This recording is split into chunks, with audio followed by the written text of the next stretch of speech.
আসসালামু আলাইকুম। আশা করি সবাই ভালো আছো, তাই না বন্ধুরা? সবাই হয়তো নতুন বই পেয়ে গেছো, অনেকে পেয়েছো, অনেকে পায়নি, তাই না? এটা গণিত অষ্টম শ্রেণীর বই। বইটা আমি দেখলাম কিছুটা ডিফারেন্স, আবার কিছুটা আগের মতোই আছে, আগের মতোই প্যাটার্নও আছে এবং বিভিন্ন দেখো আগের মতন প্যাটার্ন মুনাফা আছে, আবার আগের নিয়মের বীজগণিত, সরল সমীকরণ, চতুর্ভুজ, পিথাগোরাস এবং সব কিছুই আছে। বইটা তেমন একটা চেঞ্জ হয়নি, আগের মতনই আছে বইটা। তো আমরা যারা এখনও বই পাইনি, হয়তো মন খারাপ তাদের জন্য, আর যারা বই পেয়েছে অলরেডি তারা পড়াশোনা শুরু করে দিয়েছে তাদের জন্য জাস্ট আমি প্যাটার্নটা বলছি। প্যাটার্নটা কি, তাই না? অনেকে 7-এ পড়েছ প্যাটার্ন সম্পর্কে ধারণা, এখন বাচ্চারা 5-এও পড়ে প্যাটার্ন সম্পর্কে, তাই না?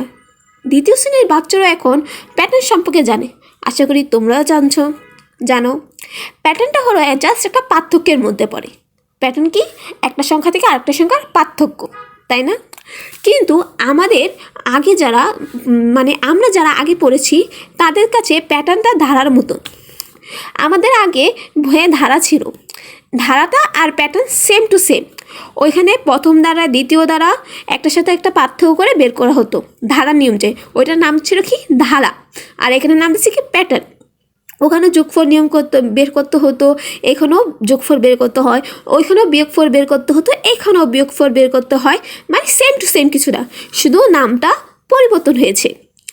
আশা করি বুঝতে পারছো প্যাটার্ন কি, একটা সংখ্যার পার্থক্যটা কি প্যাটার্ন বলা হয়। দেখো, আজকে আমি তোমাদের সাথে কিছু আলোচনা করছি মৌলিক সংখ্যা। সবাই মৌলিক সংখ্যা সম্পর্কে ধারণা আছে, তাই না? নতুন করে মৌলিক সম্পর্কে ধারণা দেওয়ার কোনো প্রয়োজন নেই, তাই না? মৌলিক সংখ্যা আমরা সেই ছোটো থেকেই জেনে আসছি। যেই সংখ্যাগুলোকে দ্বারা ভাগ করা যায় না, মানে ভাঙানো যায় না, ওই সংখ্যাগুলি মৌলিক সংখ্যা। যেমন 3, 7, 5, 13, 23 এই সংখ্যাগুলো কি দ্বারা কি ভাগ করা যায় না, ওই সংখ্যা কী বলে? মৌলিক সংখ্যা বলা হয়, তাই না? আজকে দেখো এখানে দেওয়া আছে সংখ্যা শ্রেণীর নির্দিষ্ট সংখ্যা নির্ণয়। সংখ্যাগুলোর পরবর্তী দুটি সংখ্যা নির্ণয় করো। কি বলছে? পরবর্তী দুইটি সংখ্যা। আমাদের সময় ছিল কি? ধারা নির্ণয় করো, ধারা নির্ণয় করো। তো এখানে একটা প্যাটার্ন দেওয়া আছে, এটার নামই কি? প্যাটার্ন। আর আমরা বলতাম ধারা। তো তোমরা বলবা প্যাটার্ন, আমরা বলতাম কি? ধারা। তো এখানে 3, 10, 17, 24, 31, তারপরে ডট ডট ডট মানে প্যাটার্ন চিহ্ন দেওয়া আছে। এগুলো চিহ্নগুলোর নাম কি? প্যাটার্ন চিহ্ন দেওয়া আছে। তারপর ঠিক সেম টু সেম বের করব। 30 থেকে 10-এর পার্থক্য হলো 7, 10 থেকে 17 পার্থক্য 7, 17 থেকে 24-এর পার্থক্য 7, আবার 24 থেকে 31-এর পার্থক্য 7। এই যে এখানে অলরেডি দেওয়া আছে। তো প্রতিবারের পার্থক্য কত হয়? 7।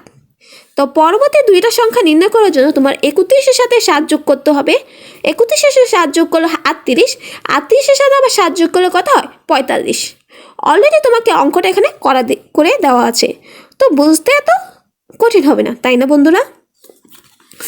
আমি অপূর্ণ তোমাদের সাথে ম্যাথ শেয়ার করছি, কিছু কিছু জিনিস তো জেনে রাখা ভালো, তাই না? দেখো, পরবর্তী তোমাকে একটা নিয়ম দেওয়া আছে, পরবর্তী সংখ্যাটি নির্ণয় করো। একটা ধারা দেওয়া আছে, কিন্তু এই ধারাটা কিন্তু পুরো এলোমেলো, তাই না? তো এই ধারাটা নির্ণয় করার জন্য আমাকে কি করতে হবে? প্রথমে এটার সাথে এটা পার্থক্য নির্ণয় করতে হবে, তারপরে এটার সাথে কত পার্থক্য আছে তারপর দেখো এখানে প্রত্যেকটা সংখ্যারই পার্থক্য 2 করে বাড়ছে। তো 25-এর সাথে আমি কত যোগ করতে হবে? প্রথমে 9-এর সাথে আমাকে 2 যোগ করতে হবে। 9-এর সাথে 2 যোগ করলে কত হয়? 11। 11-এর সাথে আমি 25 যোগ করলে আমার কত হবে? অ্যান্সার হবে 36। আশা করি এটা বুঝতে পেরেছো।